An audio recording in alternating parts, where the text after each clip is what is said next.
جب کوئی اچھی چیز سامنے آتی تو دل چاہتا ہے آپ کے ساتھ بھی شیئر کروں، تاکہ ہم جو چیزیں پڑھ کے ابھی تک عمل نہیں کر رہے وہ عمل کرنے لگ جائیں.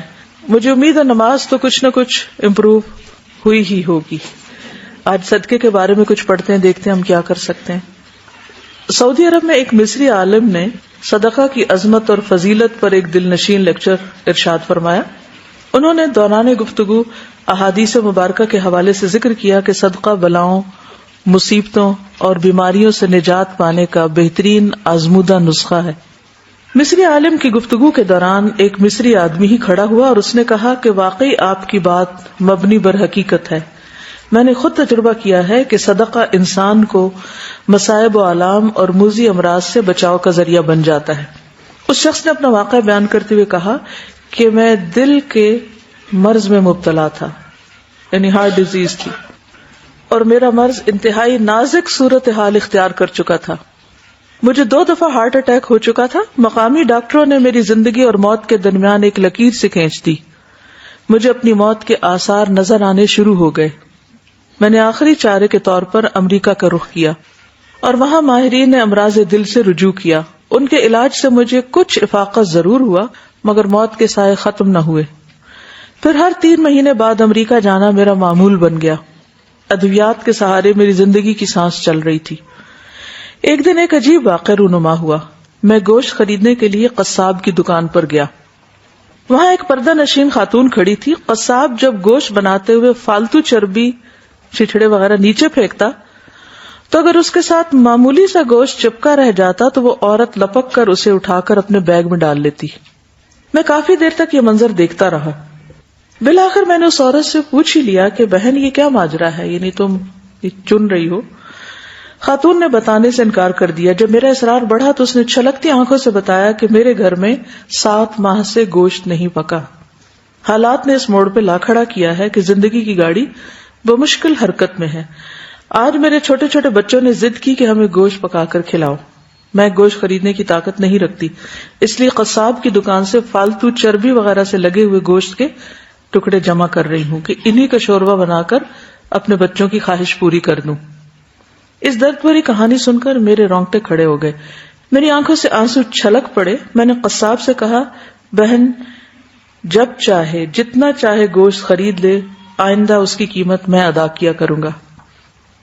اور خاتون سے کہا کہ ایک بھائی کی طرف سے یہ ہدیہ قبول کیجیے. اس کے بعد میں اپنے گھر آ گیا. میرے دل کو اتنی خوشی، راحت اور مسرت ملی کہ اس کے اثرات میرے چہرے پر بلکہ پورے بدن پر عیاں تھے. مجھے خوش دیکھ کر میرے بچوں نے بڑی محبت سے پوچھا ابا جان آج کیا ماجرا ہے؟ آپ کے چہرے پہ تو ہمیشہ فکر سایہ کیا رکھتا ہے، لیکن آج آپ بہت خوش نظر آ رہے ہیں. مناسب اور مختصر سے الفاظ میں انہیں اپنے ساتھ پیش آنے والے واقعے سے میں نے آگاہ کیا اور اللہ کے حضور سر بسجود ہو گیا کہ اللہ نے مجھے ایک حقیقی خدمت کا موقع دیا.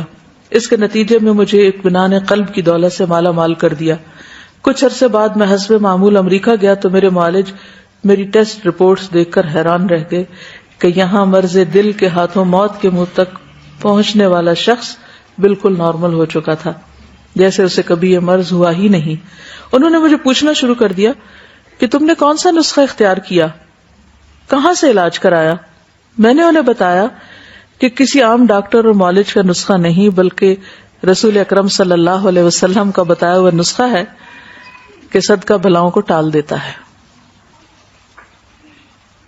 یہ کہتی ہے کہ ان کی بہن کی کولیگ ہیں، ان کی سسٹر کا یہ واقعہ ہے کہ ان کو ایک ایسی بیماری لاحق ہوئی کہ جس میں ریڈ سیلز نہیں بن رہے تھے.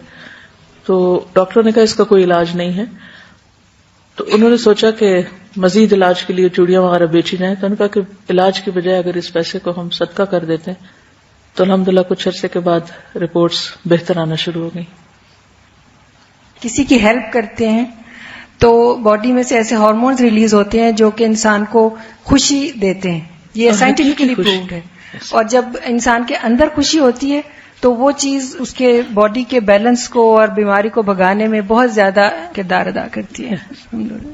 اپنے آپ سے پوچھے میں نے کب لاسٹ ٹائم صدقہ کیا ہے. ہم سب اپنا اپنا محاسبہ کریں کیونکہ یہ ہمارا اور اللہ کا معاملہ ہوتا ہے نا، کسی کو بتا کے تو نہیں کرنا. جی تو میں گاڑی میں بیٹھنے لگی تو ایک دم سے میری بیٹی کہتی ہے ماما وہ دیکھیں بابا جی آ رہے ہیں, مجھے صدقے کے پیسے دے نا. تو میں نے اسے پیسے دیے اور اسے صدقہ کیا. اور ٹیکسلا کے قریب ایک جگہ آتی ہے جہاں دو پہاڑیاں آپس میں ملتی ہیں نا, مارگلہ. تو وہاں پہ ایک ٹرک آ رہا تھا, اس نے مطلب ہماری گاڑی کو اتنا زیادہ وہ کیا کہ مطلب ہمیں یہی تھا کہ اب نہیں ہم بچیں گے. اور 3 دفعہ اس طرح سے ہوا. اور جب میں وہاں پہ درس کے لیے بیٹھی چیئر پہ تو میرے منہ سے لفظ ہی نہیں نکل رہے تھے کہ میں ڈر گئی تھی اندر سے کہ میں نے موت کو اتنے قریب سے دیکھا. اور یہ الحمدللہ میری بیٹی ابھی 3 سال کی ہے تو اس کو میں نے عادت ڈالی تھی. مطلب ہاں جی, اگر ہم کسی کو چیز سکھائیں تو وہ بچے بھی آپ کو بتا یاد دہانی کراتے. بالکل, یعنی اگر آپ بچوں کو سکھاتے ہیں تو خود آپ بھولنے لگے تو وہ فوراً آپ کو یاد کرا دیتے ہیں.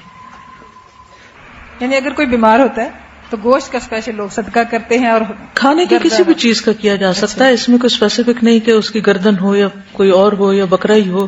اگر کوئی مرغی دینے کی طاقت رکھتا ہے تو مرغی دے دے.